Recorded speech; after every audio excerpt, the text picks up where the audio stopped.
Hello everybody, Kerry Thomas here, THT Bloodstock, and welcome to another episode of A View from the Hoof on THT TV. It's been a while since I've been here, but I have a good reason. Do you notice anything new? You notice anything new? Well, yeah, this is new, the Century Soundness t-shirt, but got a new Akubra, and I went all the way to Australia just to get an Akubra. Well, not really, but my dream come true of going to Australia happened in March, and that's one of the reasons why we haven't had anything up on the anything new up on the channel. And to that end, I want to say, give a shout out to Horseland Narellan. I never say that right. I have the card here, Horseland Narellan, where I got my Akubra Riverina outside of Sydney in New South Wales in Australia. And what was I doing over there? Well, went over there in March. I had the great honor and privilege and pleasure of giving a weekend seminar on herd dynamics and the Century Soundness as a guest of the wonderful and innovative Dr. Shelley Appleton and her partner Simon of Canter Therapy Podcast and Calm, Willing, Confident Horses. And I really can't express gratitude. Gratitude and thanks doesn't do justice to everything that they did to make that happen and to get myself and Daphne over there for a wonderful too short 10-day span. And I'd like to thank everyone who came out to Sutton Farm in Sydney, Sutton Farm Equestrian Center, where Far Lap the movie, which I still haven't been able to find yet. I still can't find the original Aussie version of that movie here in the States to watch. So if anybody has any information on that, please email me and let me know. But anyway, Far Lap was filmed. The most of it, from my understanding, a good portion of it was filmed at Sutton Farm Equestrian Center, which is a great facility, and was really happy to be there. And have to say thanks so much to everyone who came out to the seminar, the Herd Dynamics seminar that we had there March 25th, 26th, I believe it was, the dates now, and just an incredible place. My lifelong dream was to go to Australia, and it was a dream come true for sure. And just so thankful for that. And, you know, you got to check out Dr. Appleton's podcast, Canter Therapy Podcast, is on Spotify. You know, we have a series on there, Herd Dynamics series, which many of you folks have heard about. We have that linked on THTBloodstock.com website on the podcast. But you can go right to Spotify and check out all of her wonderful guests. She does such a great job, such a wonderful person. And again, I just couldn't be more thankful for that. And some interesting fun news to that end. Had so much fun and it went so well that we have new dates coming up for Australia. So we're going to do a new version of it and working on some new material to up the game for the Herd Dynamic and Century Soundness, Applied Century Soundness seminar is going to be held in 3 different places. We have a 2-day event in Melbourne, and then we're going to Sydney, and then we're going over to Perth. And that's going to be in November. And if you're interested in getting a ticket for these events, which is better contact us soon. These are selling out pretty quickly.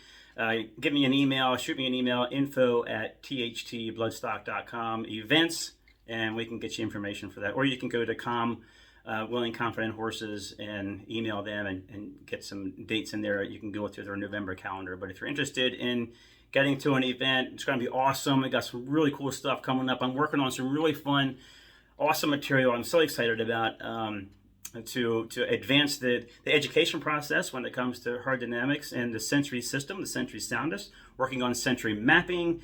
Going to do some really awesome stuff with that, and going to apply that in practical terms in the arena with Dr. Appleton and I teaming up on some projects there with that on that side of it. It's going to be great. I mean, there's so much in the works right now that you know, I'm super excited about, as you can tell. I'm very passionate, so it is what I'm raw. You get what you get, right?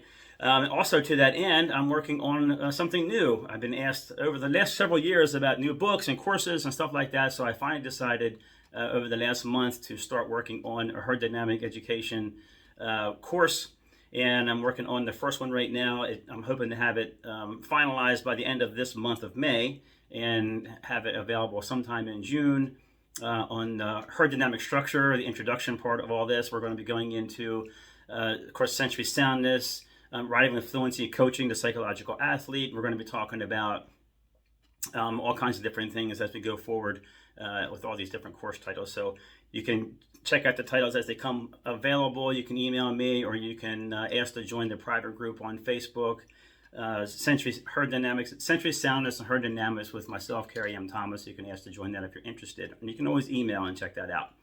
And so all the great stuff in Australia. It just everyone who came made it memorable. I appreciate you showing up. I appreciate you coming out, bringing your horses out, and I look forward to a whole lot more with that, and taking them to the next step, to the next level on the very unique opportunity that I'm teaming up with Dr. Shelley Appleton on these events.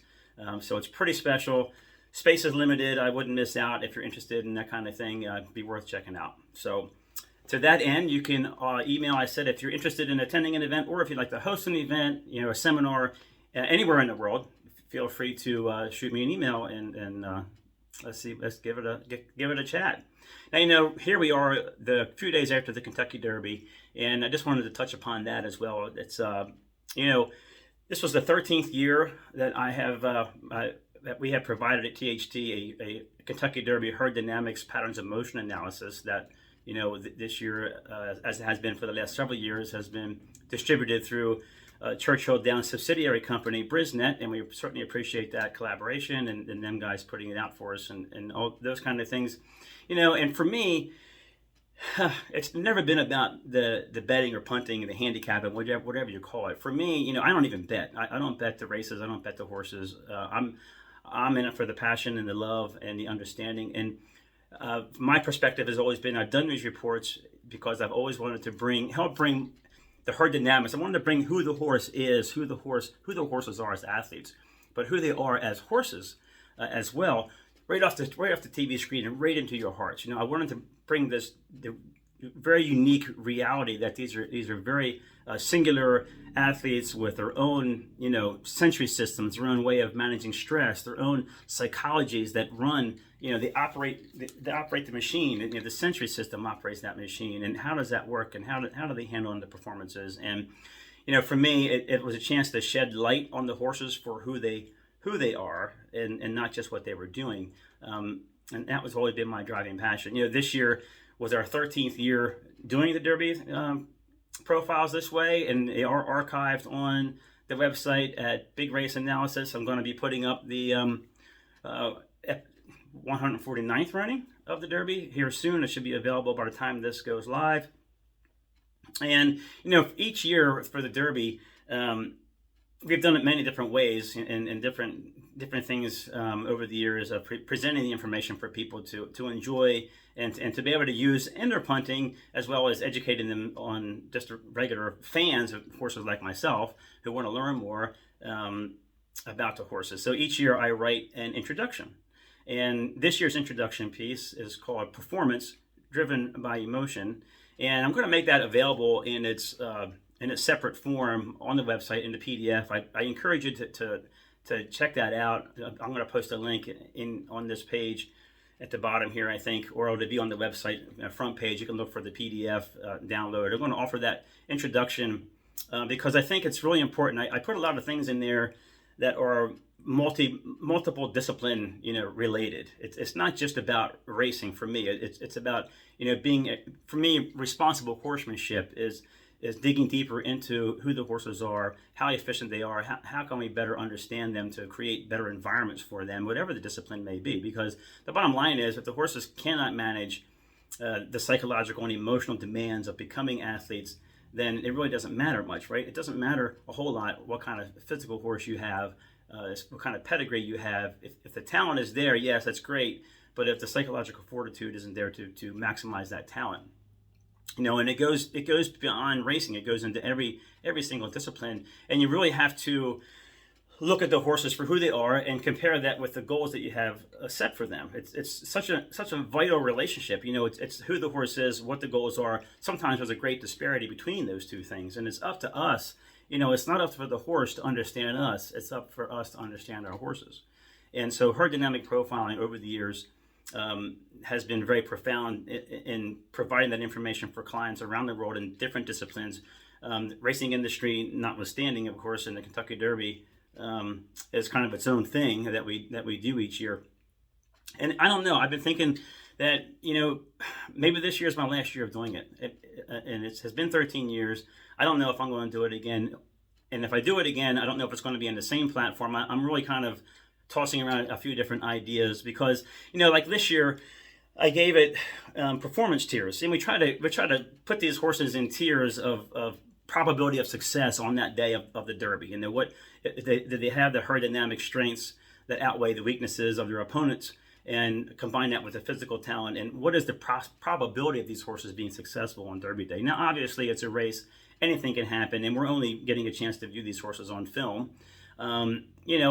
And over the years, we've been very, very good at creating the hierarchy, if you will, of the finish order, and the boxes, the tiers, and things like that. But I realize, especially this year, with so many things happening in Louisville with the horses' issues that they were having, the deaths, and the drugs, the testing, the positive, and whatever it is. That's just, I'm not a vet, I'm not a doctor, I don't pretend to know all the details about that. But what I do know is that when we are evaluating these horses, I'm looking at these horses as face value. I'm evaluating these horses and creating the hierarchy based upon the assumption, if you will, of the purity of the information that the horses are providing us in their races. Am I looking at the real horse? I'm taking it verbatim and face value that I'm evaluating the horses for who they are.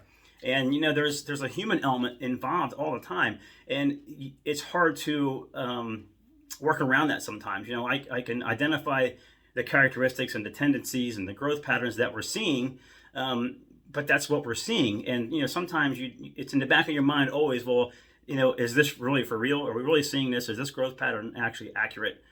We have no way of knowing the human influences that are going into this, whether it's just an environments that are being created, the type of training that the horses are getting, the type of care that they're getting, and anything pharmaceutical notwithstanding, and that's a whole other ballgame. And then when you take that information and you're trying to create these performance hierarchies, that's a challenge of in itself. And then you have the structure set, you have the performance tiers, and then horses start to get plucked out. They start to scratch. Well, when horses begin to scratch at the last minute, and when the tiers are already set, that's a whole reshuffling of the deck. So there's just so many things that play into that. So I don't know. I love providing the information about the horses.